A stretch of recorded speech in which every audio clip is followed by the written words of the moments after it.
Waffle. Waffle. Waffle. Waffle. Hey everyone, welcome to Pie's Kitchen. Still on lockdown. Yes, we're going on week 8 as of this filming, so I hope everyone's doing okay. I hope my videos have been helpful in keeping you busy and distracted and give you some enjoyment. A few weeks ago, I shared with you the recipe for the best pancakes I have ever had. And wow, did I ever get so many success reports. So I thought, okay, if you are into the pancakes, then I have got to show you also the recipe for the best waffles I have ever had. Yes, this waffle recipe I've been making for 8 years now.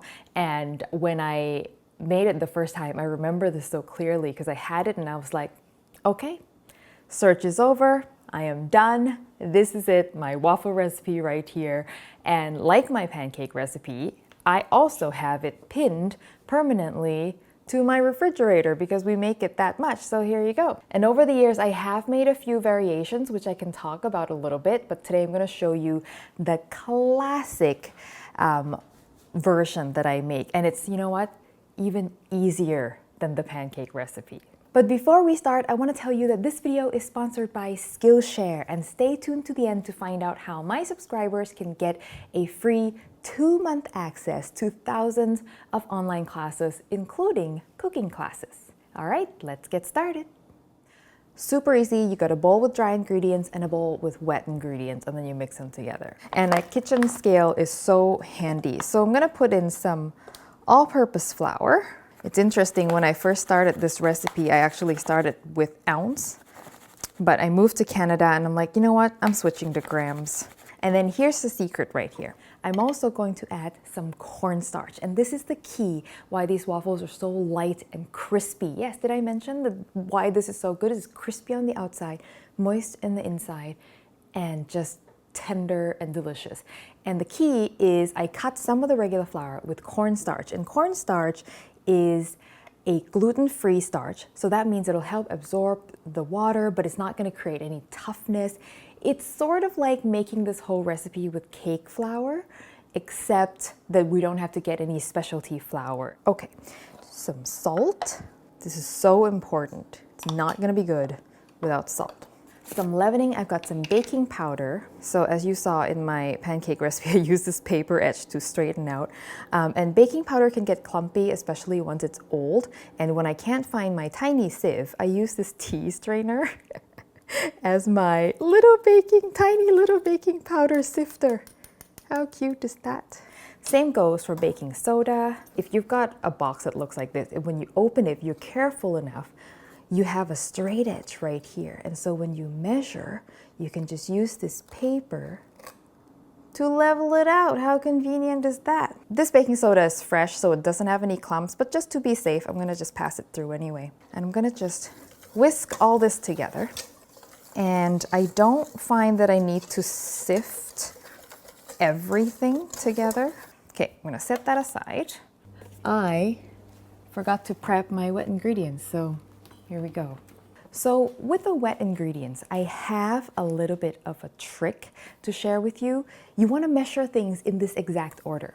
I need 3/4 of a cup of neutral flavored oil. I'm using avocado oil because it's neutral flavored and it is healthy. I only need 3/4 of a cup, but I'm going to use my 1 cup measure, and here's why. And I'm just eyeballing it. Mixing bowl. And now I'm going to measure 1 cup of yogurt right in this measuring cup that had the oil. And you know it, you know why this is genius. By the way, like my pancake recipe, the original called for buttermilk, but again, I never really have buttermilk sitting around, but I always have yogurt sitting around, so I modified it to call for yogurt. Now watch this. Whoop!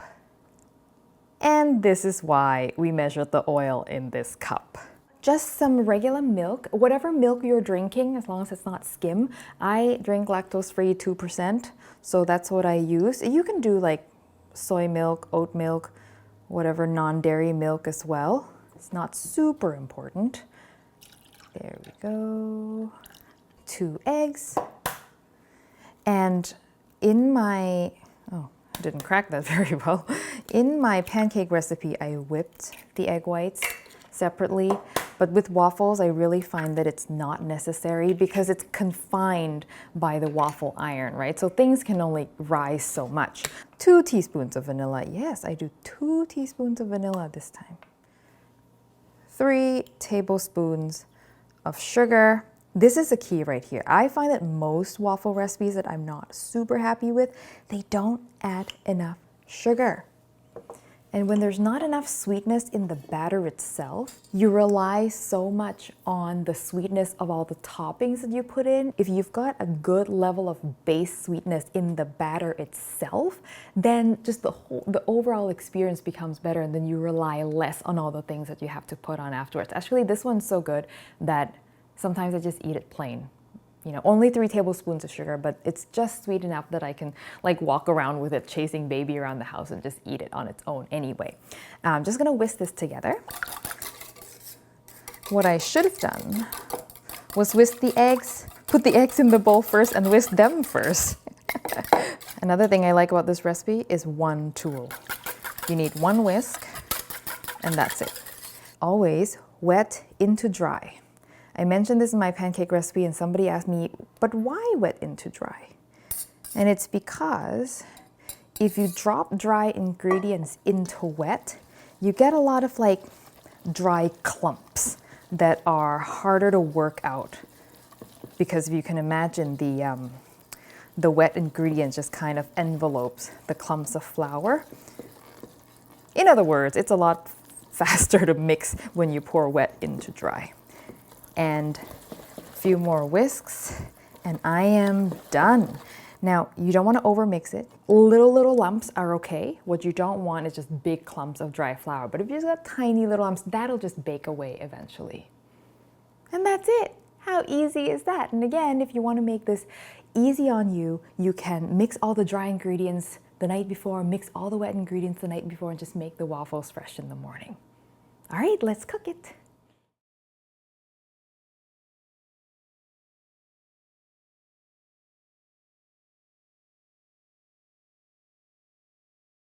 Now, waffle iron. I have this waffle iron here. It is so old, like this knob here is a little loose. So I'm always like, oh, like when I put it at 3, is it at 3 or is it like actually 4? I also have this one, which I think is a Norwegian style waffle maker, the heart-shaped one. This is what I use for my Thai waffle recipe. And if you want to check that out, definitely I'll link to that below.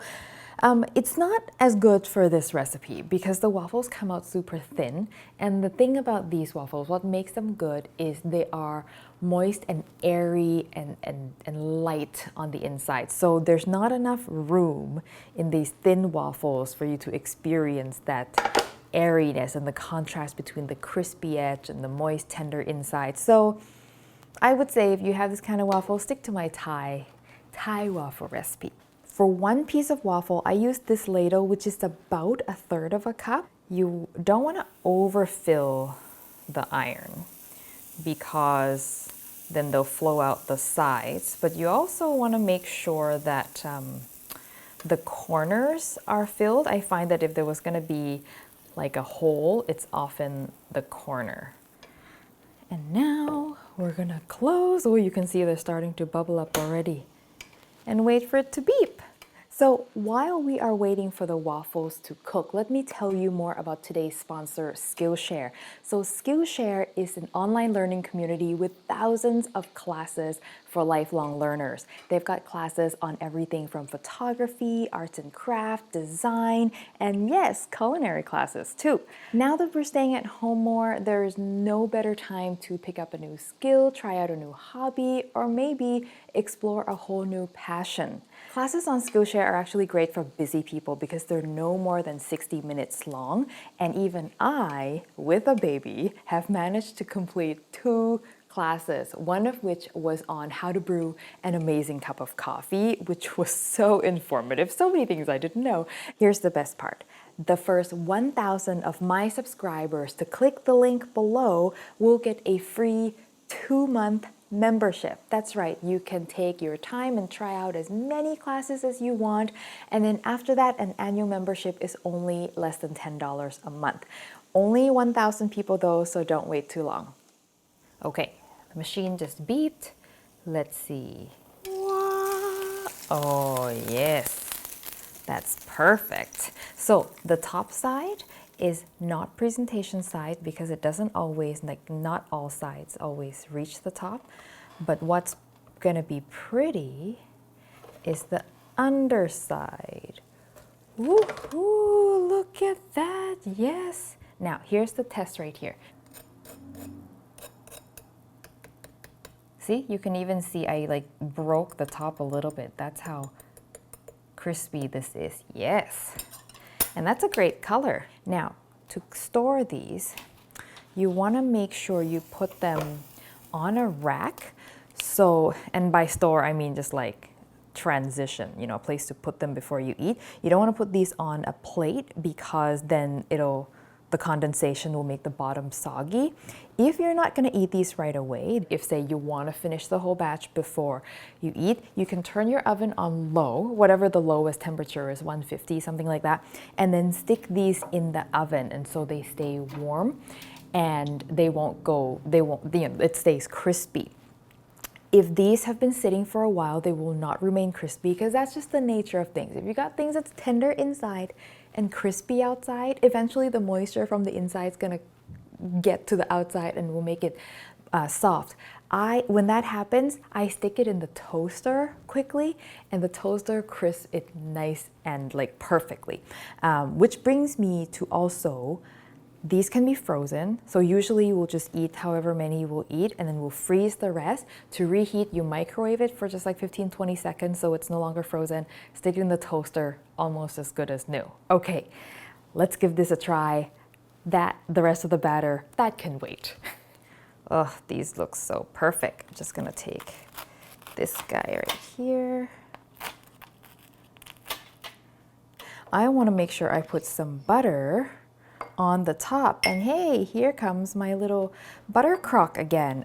If you wanna, many of you asked me about more details about this. It's called a French butter crock. You can just buy it on Amazon or any cookware store. I just got this at a local cookware store. But the key is you have to change the water every few days, and then you want to make sure once you start using the butter and there's less and less and less of it, you need to add more water so that the butter is making full contact with water at all times, because otherwise it will go bad, as I found out. So some butter on my waffles. Oh yes. For maple syrup, for pancakes, you saw that I'm a dipper, but for waffles, because of these nice little pools for syrup, I like to drizzle. I put my maple syrup into a squeeze bottle and I drizzle, and I can get an evenly distributed amount of syrup. To top it off, I like a nice refreshing tart yogurt, regular yogurt or whatever. You can do whipped cream. If you've got some berries, you can plop that on. I think I have some berries. Let's see what I got. I got some berries. Go bloop, bloop. Pinterest perfect. The texture of these waffles. Look at that. See how airy, see how many air bubbles there are, right? That's a sign that this is a really airy and tender, super tender. You can see I can press it in and it's bouncy and moist. That right there is the perfect waffle. Smells so good.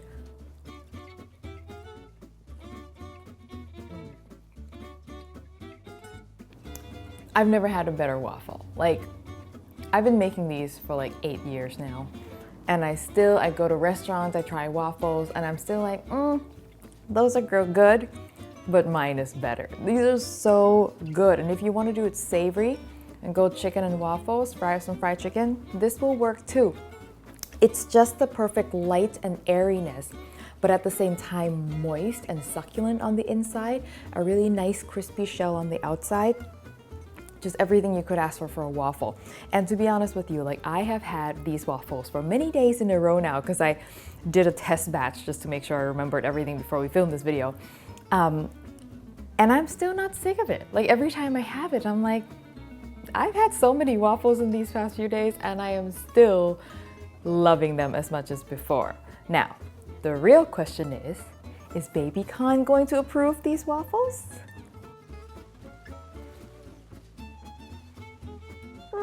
Huh? What? Waffle. Oh yes. Waffle. I think he said waffle. Hi. Ding. Yeah? Okay. We're taking second and third bite. I'm gonna call that a success.